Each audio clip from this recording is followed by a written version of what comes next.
दोस्तों,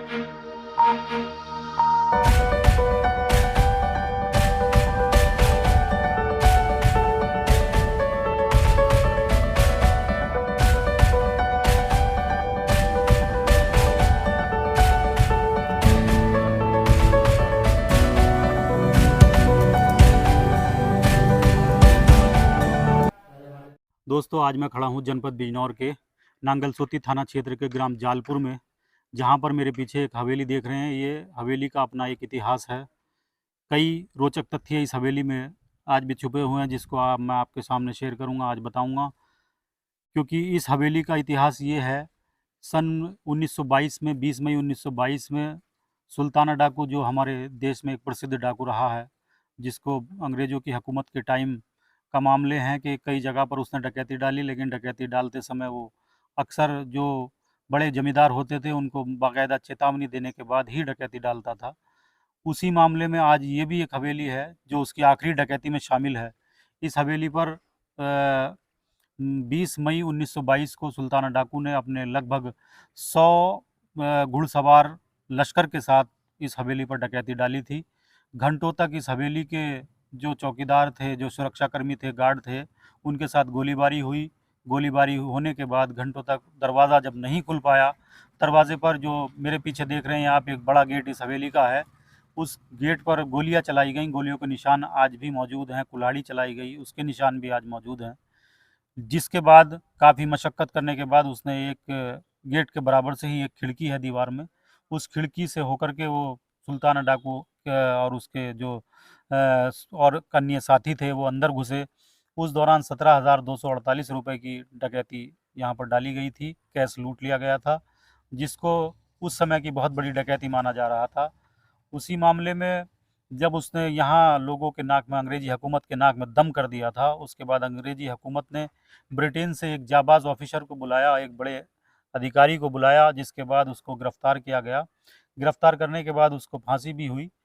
आज भी नांगलसोती थाने में उसका मुकदमा दर्ज है, रजिस्टर नंबर 8 में उसका मुकदमा दर्ज है। लेकिन जब उसको फांसी हो गई थी, उसके बाद से ही उस मुकदमे को भी ख़त्म कर दिया गया था। आज 5वीं पीढ़ी में इस हवेली के मालिक बलजीत सिंह जी, कुंवर बलजीत सिंह जी हैं, जिनसे हम थोड़ी देर में अभी अंदर जाकर और बात करेंगे, हवेली के बारे में जानकारी लेंगे। दोस्तों, ये वो गेट है इस हवेली का, जिस हवेली पर सुल्ताना डाकू और उसके टीम के सदस्यों ने डकैती डालने के दौरान हमला किया था कुल्हाड़ी से। ये कुल्हाड़ियों के निशान हैं। आज भी, जो 100 साल से अधिक हो चुका है, लेकिन आज भी कुल्हाड़ियों के निशान जस के तस हैं। और ये गोलियों के निशान हैं। आपको दिखा दूं कि ये गोलियों के निशान हैं, जो गोलियां बरसाई गई थी गेट न खुलने पर। उसके बाद सुल्ताना डाकू और उसके सदस्यों ने दूसरी ओर बराबर में ही आपको खिड़की दिखाते हैं, जिससे वो अंदर गए और डकैती डाली गई थी। आइए दिखाते हैं।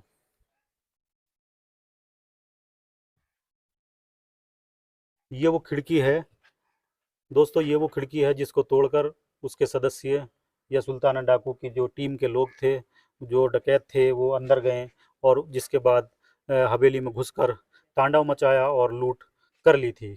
17,248 रुपये की लूट हुई थी। यही खिड़की है। हालांकि अब इस खिड़की को रिपेयर करा दिया गया है, उसके बाद बनाया गया है।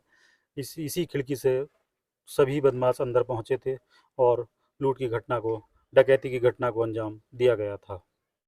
इस समय हमारे साथ मौजूद हैं जालपुर की इस हवेली के स्वामी कुंवर बलजीत सिंह जी। इनसे हम आज जानेंगे कि आखिरकार क्या इतिहास है। अंग्रेज़ों के समय सुल्ताना डाकू ने इस पर डकैती डाली थी, किस तरह का इतिहास है। उस समय गांव में ये अकेली हवेली हुआ करती थी, यहाँ आसपास की आबादी कितनी थी, और कौन उस समय इनके कौन पूर्वज थे जिनके समय ये डकैती डाली गई थी। आइए जानकारी करते हैं।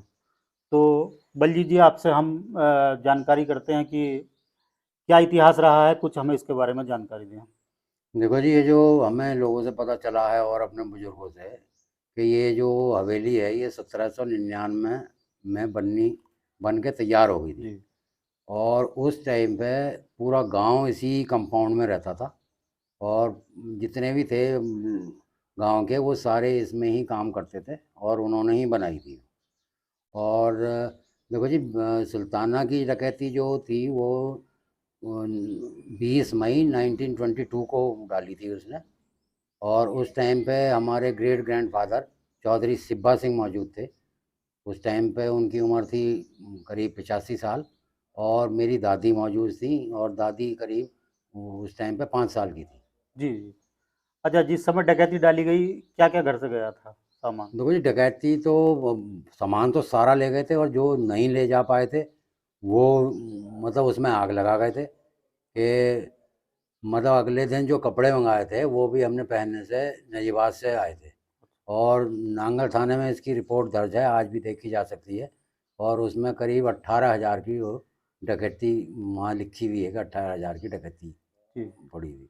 अच्छा, एक चीज़ और है कुँवर साहब कि आपके बारे में ये भी मामला लोगों को जानकारी है, बताते भी हैं कि आप अंतर्राज्यीय शूटर भी हैं।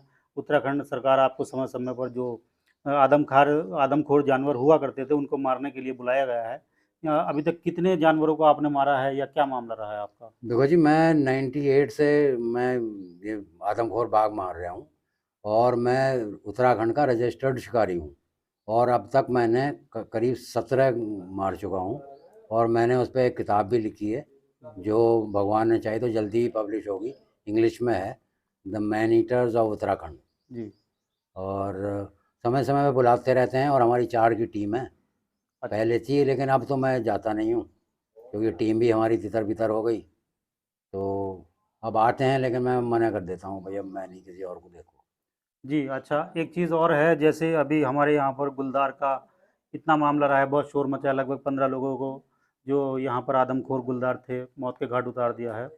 इस दौरान क्या यूपी सरकार या वन विभाग, यूपी का फॉरेस्ट या कोई अन्य अधिकारी ने आपसे संपर्क किया है हिंसक जानवरों को मारने के लिए या इनको पकड़वाने के लिए कुछ भी?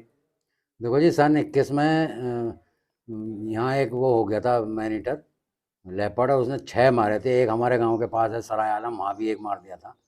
तब मैंने एक डीएफओ नजियाबाद वालों को एक मैंने एप्लीकेशन लिख के दी थी, और मैंने सारा ब्यौरा दिया था, लेकिन ना तो तब और ना अब किसी ने संपर्क करने की कोशिश करी। वो आप जैसे पत्रकार ही पूछ लें साहब ये कैसा हो रहा, क्या जो जानकारी लेते हैं जी, वो छाप भी देते हैं, तो वो जानकारी मैं उन्हें दे देता हूँ। ठीक है।